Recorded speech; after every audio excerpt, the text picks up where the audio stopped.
Innal hamdalillah nahmaduhu wa nasta'inuhu wa nastaghfiruh wa na'udzu billahi min shururi anfusina wa min sayyiati a'malina man yahdihillahu fala mudilla lahu wa man yudlil fala hadiyalah wa asyhadu an la ilaha illallah wahdahu la syarika lah wa asyhadu anna Muhammadan abduhu wa rasuluh la nabiyya wa la rasula ba'dah. Allahumma salli wa sallim wa barik ala nabiyyina wa habibina Muhammadin wa ala alihi wa sahbihi ajma'in. Ya ayyuhalladzina amanu taqullaha haqqa tuqatih wa la tamutunna illa wa antum muslimun. Ya ayyuhan nasu taqu rabbakumul ladzi khalaqakum min nafsin wahidah wa khalaqa minha zawjaha wa batha minhuma rijalan katsiran wa nisaa wattaqullaha alladzi tasaaluna bihi wal arham innallaha kana 'alaikum raqiba. Ya ayyuhalladzina amanu taqullaha wa qulu qawlan sadida yuslih lakum a'malakum wa yaghfir lakum dhunubakum wa may yuti'illaha wa rasulahu faqad faza fawzan 'azima. Amma ba'd. Ikhwatal iman rahimani wa rahimakumullah. Alhamdulillah, segala puji hanya milik Allah. Salawat serta salam semoga tetap tercurahkan kepada junjungan kita Nabiullah Muhammad sallallahu alaihi wasallam. Saudaraku yang dirahmati oleh Allah, marilah kita senantiasa meningkatkan ketakwaan kita kepada Allah dengan menjalankan perintahnya dan meninggalkan seluruh larangannya. Saudaraku kaum muslimin yang dirahmati oleh Allah, Allah Subhanahu wa taala berfirman dalam surat Asy-Syu'ara ayat 88 hingga ayat 89. Allah taala berfirman, "Yauma la yanfa'u malun wala banun illa man atallaha biqalbin salim." Pada hari itu, pada hari kiamat, tidak bermanfaat anak laki-laki dan tidak bermanfaat pula harta benda. Illa man atallaha biqalbin salim, kecuali orang yang datang kepada Allah dengan membawa hati yang selamat. Hati selamat inilah yang harus kita jaga di saat anak keturunan tidak bermanfaat, di saat jabatan, pangkat, kedudukan, harta benda tidak bermanfaat. Apa kata Allah? Illa biqalbin salim, kecuali orang yang datang membawa hati yang selamat. Selamat dari apa? Selamat dari kesyirikan, selamat dari ketidakikhlasan, selamat dari ujub, selamat dari hasad, selamat dari sum'ah. Itulah orang yang selamat. Datang membawa bekal yang itu berupa hati. Dan syaitan lebih paham ayat ini barangkali daripada kita. Syaitan paham bahwa hati yang selamat inilah bekal kita menghadap Allah. Pernah dikatakan kepada Al-Imam Hasan Al-Basri, "Ayanamu iblis," wahai Imam Hasan Al-Basri, ayanamu iblis, apakah iblis itu tidur, rehat? Apakah iblis itu tidur, rehat, enak-enak, nyaman-nyaman? Apakah seperti itu? Maka dijawab oleh Al-Imam Hasan Al-Basri, "Lau nama iblisu lawajadna rohatan." Sekiranya iblis itu istirahat, sekiranya iblis itu tidur, niscaya kita bisa refreshing sejenak dari makar dan bahayanya. Artinya kita selalu diikuti oleh iblis, berusaha untuk mengotori hati kita. Karena iblis tahu hati kita inilah yang akan kita bawa kepada Allah Subhanahu wa ta'ala. Maka dari itulah kita harus pandai-pandai menjaga hati kita. Hati kita seperti tanaman kita, harus dijaga, harus disirami dengan nutrisi. Dan kalau ada rumput liar harus kita cabut biar tidak mengganggu tanaman kita. Sama dengan hati kita, harus diberi nutrisi. Kalau ada rumput-rumput liar yang mengganggu harus kita cabut, harus kita jaga sehingga berbuah manis dan nanti kita akan memanen buahnya pada hari kiamat kelak. Mengapa kita harus menjaga hati? Alasan yang pertama, karena hati adalah pandangan pertama Karena hati adalah objek pertama yang dilihat oleh Allah Subhanahu wa taala. Yang dilihat oleh Allah dari diri kita, hati kita, bukan yang lain. Yang pertama adalah hati. Sebagaimana yang Rasulullah sabdakan dalam riwayat Imam Muslim, "Innallaha la yanduru ila suwarikum wala amwalikum." Allah tidak melihat wajah-wajah kalian. Allah tidak melihat harta-harta kalian. Walakinnallaha yanduru ila qulubikum. Tapi Allah melihat hati-hati kalian. Wa a'malikum, dan amal-amal kalian. Jadi mengapa kita harus menjaga hati? Jawaban yang pertama, karena hati ini yang pertama kali dilihat oleh Allah. Kalau hatinya rusak, gak usah dilihat sholatnya, gak usah dilihat hajinya, gak usah dilihat yang lain-lain, otomatis merah nilainya. Makanya yang dilihat oleh Allah pertama kali apa? Hatinya dulu. Kalau hatinya bagus, dia ikhlas, baru dilihat sholatnya. Baru dilihat amal-amal yang lainnya. Tapi kalau dilihat hati, sudah gak ikhlas, sudah melakukan kesyirikan, amalnya gak usah dilihat, otomatis merah. Otomatis gak dilihat oleh Allah, otomatis tidak ada harganya di mata Allah. Maka dari itulah kita harus menjaga hati kita, karena hati kita adalah objek pandangan Allah yang pertama kali dari diri kita. Itu alasan yang pertama. Yang kedua, mengapa kita harus menjaga hati kita? Karena hati kita adalah target utama iblis untuk dirusak. Target yang akan dirusak iblis dari diri kita, yang pertama adalah hati kita. Mengapa? Karena hati itu tempatnya tauhid. Karena hati itu tempatnya ikhlas. Karena hati itu tempatnya iman.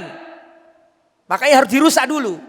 Maka dari ujung rambut sampai ujung kaki, yang pertama kali ingin dirusak oleh iblis, hati kita. Alladzi yuwaswisu fi sudurin nas, yang selalu memberi was-was dalam hati manusia. Itu alasan yang nomor 2. Sebagaimana Allah melihat dari manusia hati pertama kali, begitu juga iblis. Pertama kali yang ingin dirusak adalah hati manusia. Kemudian yang nomor 3. Mengapa kita harus menjaga hati kita? Karena besar kecilnya pahala tidak ditentukan dari amal. Tapi besar dan kecilnya pahala ditentukan apa yang ada dalam hati kita. Maka dari itulah Al-Imam Ibnul Mubarak mengatakan, rubba amalin sahirin tu'azimuhun niyah, wa rubba amalin kabirin tusahhiruhun niyah. Bisa jadi amalan itu kecil, tapi besar karena niatnya. Dan bisa jadi amalan itu besar, tapi kecil karena niatnya.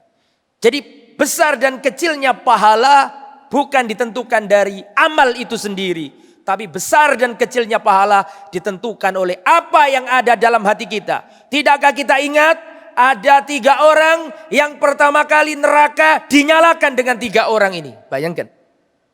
Neraka itu bahan bakarnya kan dari manusia. Ada 3 orang yang neraka itu dinyalakan dengan 3 orang ini. Siapa 3 orang ini? Apakah Anda mengira mereka ini adalah seorang pezina, pelacur, minuman keras, khamar, judi, riba? Lah, bukan. Tapi 3 orang yang pertama kali dilemparkan ke neraka. Yang pertama orang yang mati di medan jihad. Di medan jihad. Yang kedua adalah orang yang ahli agama, ahli ilmu. Yang ketiga adalah ahli sedekah, ahli zakat. 3-tiganya ini adalah manusia yang pertama kali dilemparkan. Kenapa? Orang yang mati jihad ditanya oleh Allah, kenapa ditampakkan kepadanya nikmat-nikmat di dunia dulu. Dia mengakui. Allah tanya, untuk apa nikmat itu di dunia dulu? Kamu pakai untuk apa? Ya Allah, aku dulu berjuang di jalanmu. Aku mati di medan jihad ya Allah untuk membela agamamu. Apa kata Allah? Kadzabta, kau berdusta. Dulu kamu berjihad, dulu kamu berperang. Supaya dikatakan bahwa kau adalah pemberani, pahlawan. Dan itu sudah dikatakan di dunia. Kamu sudah mendapatkan apa yang kamu inginkan. Maka dilemparkan ke neraka. Orang yang nomor 2 ahli agama, ahli baca Quran, ngajari manusia Quran. Ditanya pada hari kiamat, untuk apa nikmatku yang aku berikan kepadamu? Ya Allah, aku mengajarkan manusia, aku belajar Al-Quran dan aku ajari manusia Al-Quran. Untukmu ya Allah, karenamu ya Allah. Kadzabta, kau berdusta. Kau lakukan itu dulu di dunia supaya orang mengatakan bahwa kamu adalah ahli agama, bahwa kamu adalah orang yang ahli baca Quran. Dan itu sudah dikatakan di dunia, orang mengatakan kamu ahli baca Quran. Dan kamu sudah mendapatkan apa yang kamu inginkan, maka diseret, dilemparkan ke neraka.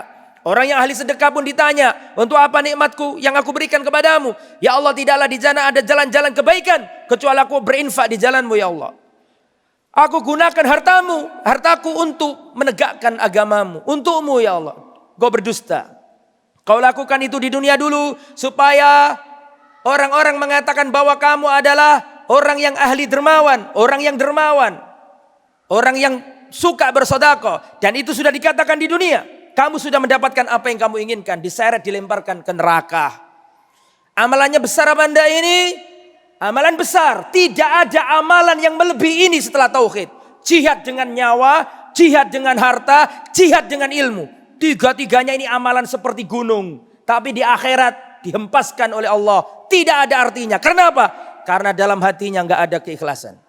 Inilah makna dari yang diucapkan oleh Al-Imam Ibnul Mubarak. Rubba amalin sahirin tu'adzimuhun niyah. Dan bisa jadi amalan itu sedikit tapi besar di mata Allah karena niat pelakunya. Dan bisa jadi amalan itu besar di mata manusia tapi kecil di mata Allah karena niat pelakunya. Makanya para ulama mengatakan ta'allamu an-niyah qabla al-amal. Belajarlah berniat sebelum beramal. Karena niat tanpa amal suatu saat dapat pahala. Tapi amal tanpa niat tidak akan pernah dapat pahala. Makanya mengapa kita harus menjaga hati? Alasan yang nomor 3, karena besar dan kecilnya pahala ditentukan oleh apa yang ada dalam hati kita. Yang nomor 4, mengapa kita harus menjaga hati kita? Karena baik dan buruknya jasad kita tergantung pada hati kita. Ala wa inna fil jasadi mudghatan. Ingatlah, di dalam jasad kita ada segumpal daging. Idza salahat salahal jasadu kullu. Kalau dia baik seluruh jasadnya. Kalau dia rusak seluruh jasadnya. Kalau hatinya rusak, matanya akan melihat hal-hal yang rusak. Kalau hatinya rusak, telinganya akan mendengarkan yang rusak-rusak. Kalau hatinya rusak, kakinya akan berjalan ke tempat yang rusak. Kalau hatinya rusak, tangannya akan memegang yang rusak. Kalau hatinya rusak, lisannya akan berbicara yang rusak. Maka itulah mengapa kita harus menjaga hati. Kalau hati baik seluruh tubuh. Kalau hati jelek seluruh tubuh. Yang nomor 5, mengapa kita harus menjaga hati kita? Ikhwatal iman yang dirahmati oleh Allah. Mengapa kita harus menjaga hati kita? Li'annal qalbah katsirut taqallub. Karena hati itu suka berubah-ubah. Sekarang ikhlas, keluar dari masjid berubah. Sekarang imannya bertingkat, keluar dari masjid, balik ke rumah, lihat sinetron, lihat nyetel musik, berubah. Hati itu selalu berubah-ubah. Bahkan tiap detik berubah. Makanya mengapa kita harus menjaga hati? Karena hati itu paling cepat berubahnya. Makanya dalam bahasa Arab, hati itu akan qalb. Qalbun, qalb dalam bahasa Arab itu yang mudah terbalik. Makanya dikatakan hati itu bahasa Arabnya qalb. Karena qalb itu dari segi bahasa Arabnya yang mudah berbolak-balik. Maka kita harus mengawasi. Dan selanjutnya, mengapa kita harus menjaga hati kita? Karena penyakit hati itu tersembunyi. Berbeda dengan penyakit jasad. Penyakit jasad itu sebelum orang lain tahu, kita sendiri yang tahu. Kalau kita meriang, orang lain gak ada yang tahu, kita yang tahu duluan. Kalau kita gak enak badan, sebelum orang lain tahu, kita yang tahu duluan. Itu penyakit jasad, tidak dengan penyakit hati. Kalau penyakit hati itu kebalikannya, orang lain yang tahu, dirinya gak tahu. Orang lain tahu dirinya sombong, tapi dirinya gak tahu kalau dirinya sombong. Orang lain tahu kalau dirinya hasad, tapi dirinya nggak tahu kalau dirinya hasad. Makanya itu lebih berbahaya dari penyakit jasad kita. Makanya harus selalu. Makanya kata para ulama, ma'alajtu syai'an asyadda alayya min niyati. Tidak pernah aku mengobati sesuatu melebihi pengobatanku terhadap hatiku, niat. Karena selalu berubah-ubah. Makanya harus dikoreksi, terus harus dikawal supaya kita bisa mengamalkan surat Asy-Syu'ara ayat 88-89. Yauma la yanfa'u malun wala banun. Pada hari kiamat nanti tidak bermanfaat harta yang banyak dan anak keturunan laki-laki, enggak ada manfaatnya. Illa man atallaha biqalbin salim, kecuali orang yang datang kepada Allah dengan membawa hati yang selamat. Semoga hati kita diselamatkan oleh Allah Subhanahu wa taala. Aqulu qouli hadza wa astaghfirullahal azim innahu wal ghafurur rahim.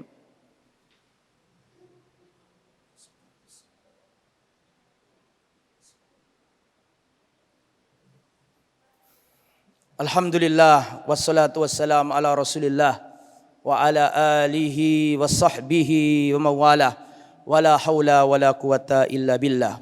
Sallallahu ala nabiyyina Muhammad wa ala alihi wa sahbihi wa man sara ala nahjihi ila yaumiddin, amma ba'd.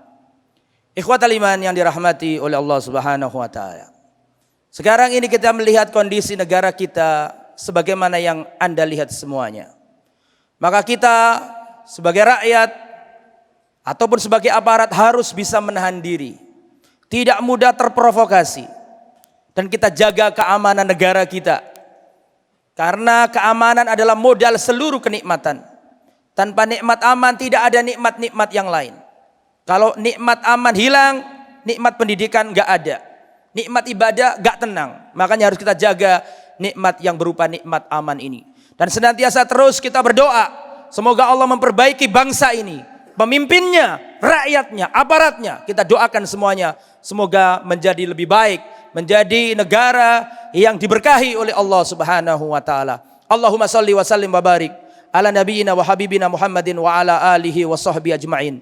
Allahumma ighfir lil muslimina wal muslimat wal mu'minina wal mu'minat al ahya'i minhum wal amwat. Rabbana ighfir lana dzunubana wa israfana fi amrina wa tsabbit aqdamana wansurna 'alal qaumil kafirin. Rabbana dzalamna anfusana wa illam taghfir lana wa tarhamna lanakunanna minal khasirin. Allahumma rabbana innana na'udzubika min ilmin la Allahumma inna nas'aluka ilman nafi'an wa rizqan thayyiban wa amalan mutaqabbalan. Allahumma innana na'udzubika min ilmin la yanfa' wa min qalbin la yakhsha wa min nafsin la tasba' wa min da'watin la yustajabu laha. Rabbana dzalamna anfusana wa illam taghfir lana wa tarhamna lanakunanna minal khasirin. Allahumma rabbana atina fid dunya hasanah wa fil akhirati hasanah wa qina adzaban nar. Wassallallahu ala nabiyyina Muhammad wa ala alihi wa sahbihi ajma'in. Walhamdulillahi rabbil alamin. Aqim shalah.